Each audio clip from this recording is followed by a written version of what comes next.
This week's IT training covers the 10 commandments of laptop use. These rules will help prevent accidents and damage, extend the life of the laptop, and keep you working effectively.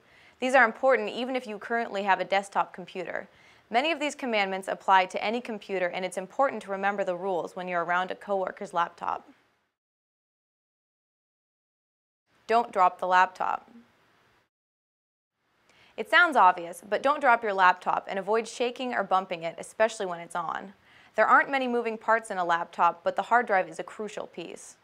This is a computer hard drive, similar to the one in your laptop. See that arm? It floats across the disk reading and writing data, and if it gets bumped hard... Hard drives have a built-in safety feature that moves the arm away, but this works a limited number of times. Some accidents are inevitable, so be careful whenever you can. All liquids should be 1 foot away. Water kills electronics. Sticky soda pop is even worse. And if your glass is right next to the laptop, a stray elbow may create a disaster. If the glass is just 1 foot away, a spill may not be the end of the world. Another good precaution is to have your laptop sitting up off the desk, perhaps on one of the laptop stands that IT can provide. We know you're all extremely careful, so spills will never happen. But if a spill does occur, quick action may save the day. The first thing to do is to turn the laptop off, but speed is of the essence, so don't bother shutting down. Disconnect the power cord while holding down the power button until the computer turns off. Then remove the battery and get the computer to IT. It's a good idea to learn how to remove the battery before an accident occurs. MacBooks need a coin to release the battery. You should practice removing the battery while the computer is off. Keep the laptop clean.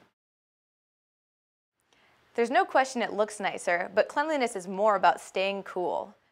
Computers generate a lot of heat, but that heat can damage the components if it can't dissipate into the surrounding air. Dirt and dust can block vents and heat sinks and cause the laptop to overheat, shortening its lifespan considerably. Shut it down before packing it up.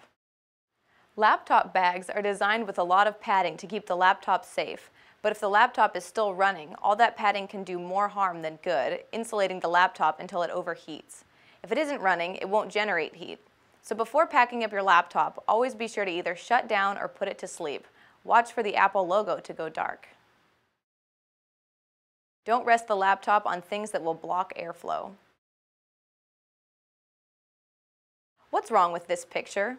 Or this one? See the laptop sitting there? How well ventilated do you think it is? Think there's any chance of it overheating?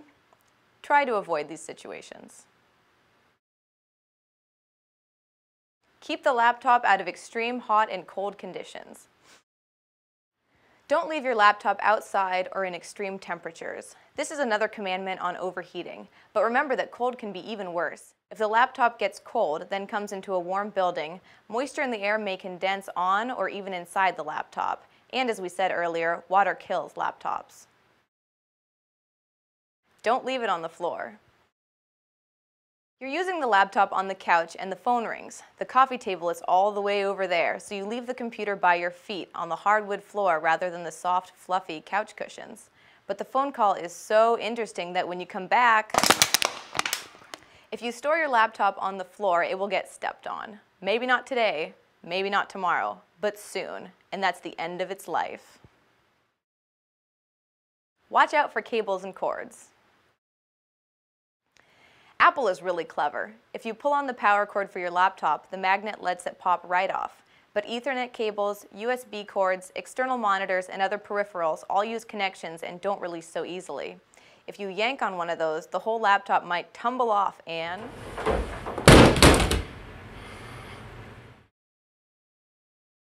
Don't leave it in the car, or at least lock it in the trunk. Remember that the laptop itself, while expensive, is nothing compared to the information on it. Some major companies, including hospitals and banks, have paid huge settlements with customers whose private data was contained on a laptop stolen from an employee's car. Clearly, we want to avoid this situation. Fortunately, most theft from cars is opportunistic, so what's really important is to keep valuables out of sight. If you're leaving the car and can't take the laptop with you, lock it in the trunk, where miscreants won't be tempted by the sight of it.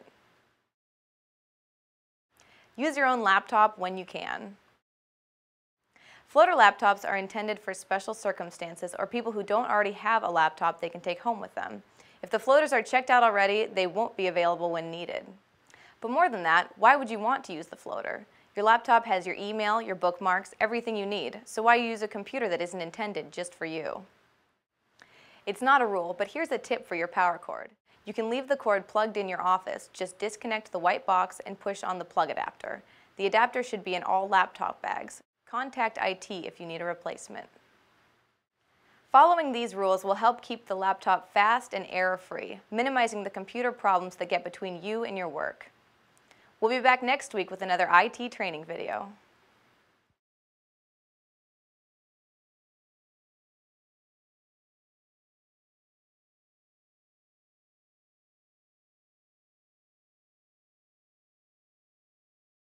The 10 Commandments of Laptop Use. Thou shalt not drop. Thou shalt not put beverages within 12 inches of the laptop. Thou shalt keep the laptop clean. Thou shalt shut down or sleep before putting laptop in its bag. Thou shalt not rest laptop on fuzzy blankets or cushions. Thou shalt not leave laptop exposed to the elements. Thou shalt not leave laptop on the floor. Thou shalt be mindful of cables and cords. Thou shalt not leave the laptop in the car. Thou shalt not borrow the floater laptop if you have your own.